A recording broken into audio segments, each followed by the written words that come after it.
अस्सलामुअलैकुम, I am वसलम। तो जो आज हम टॉपिक करेंगे वो सबसे पहले हमारे पास है टेंसेस।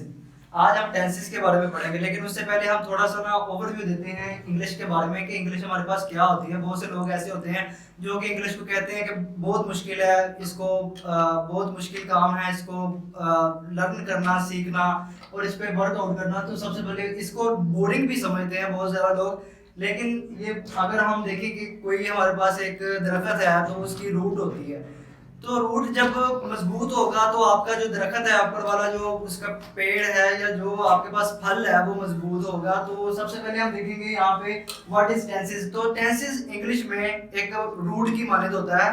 तो टेंसेस क्या होता है? Tenses are used to denote time and action in a sentence. अगर हमारे पास एक सेंटेंस है तो उसमें हम क्या देखेंगे, उसमें हमारे पास टाइम होगा कि ये काम कब हो रहा है, मीन्स पास्ट में हो रहा है या हम फ्यूचर में हो रहा है या हम प्रेजेंट में कर रहे हैं। तो सबसे पहले हमारे पास आएगा टाइम। टाइम वक्त के बारे में बताएगा और एक्शन अमल के बारे में बताएगा, यानी कि कोई वर्क हो रहा है उसके बारे में बताएगा। हम यहाँ पे टाइम और एक्शन की बात करेंगे। हमारे पास टाइम तीन तरह का है, प्रेजेंट है, पास्ट है, फ्यूचर है। यानी कि हमारे पास जो टेंसेस हैं उनके आगे जो टाइम है और एक्शन है, टाइम आगे जो क्लासिफाइड होता है वो तीन में होता है, प्रेजेंट में, पास्ट में, फ्यूचर में। प्रेजेंट में यानी कि मौजूदा में, अब की बात कर रहा हूँ, मैं लेक्चर दे रहा हूँ, तो ये आएगा नाउ में। तो यहाँ पे हम लिखेंगे कि ये हमारे पास नाउ है, प्रेजेंट की बात कर रहा हूँ। और पास्ट में हम कहेंगे कि हमारे पास क्या है, ये गुजरा हुआ वक्त है।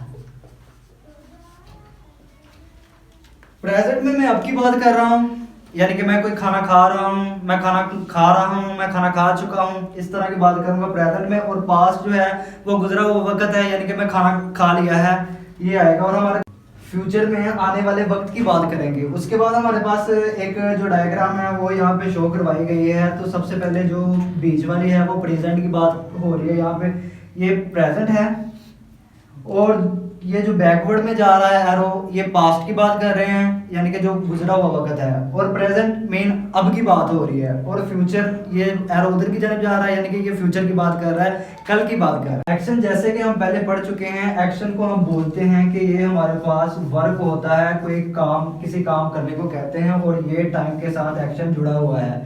उसके बाद हमारे पास एक्शन जो है वो चार साइड पे उसे क्लासिफाइड किया गया है। मीन्स अगर हम देखें तो टोटल जो हमारे पास टेंसेस बनते हैं वो हमारे पास 12 बनते हैं। तीन यानी कि टाइम में है, पास्ट, फ्यूचर और प्रेजेंट। और इसके बाद हमारे पास आ जाता है एक्शन में चार, जो सिंपल है, इनडेफिनेट है। इनडेफिनेट को क्या बोलते हैं? अनक्लियर, अनवाज़ेह, उसमें किसी भी चीज़ के बारे में हमें पता नहीं होता, हमें टाइम के बारे में टाइम मुतय्यन नहीं होता। उसके बाद हमारे पास आ जाता है कंटिन्यूस। कंटिन्यूस यानी लगातार। उसके बाद आ जाता है परफेक्ट। परफेक्ट जैसे कि हमें नाम से ही वाज़ेह है, परफेक्ट यानी कि 100% कंप्लीट हो गया है काम।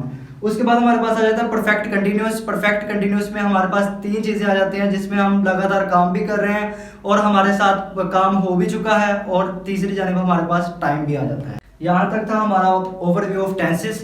तो अगर आपको किसी भी चीज़ की कोई भी समझ ना लगी हो, किसी पॉइंट की समझ ना लगी हो, तो आप कमेंट सेक्शन में पूछ सकते हैं। अल्लाह हाफिज़।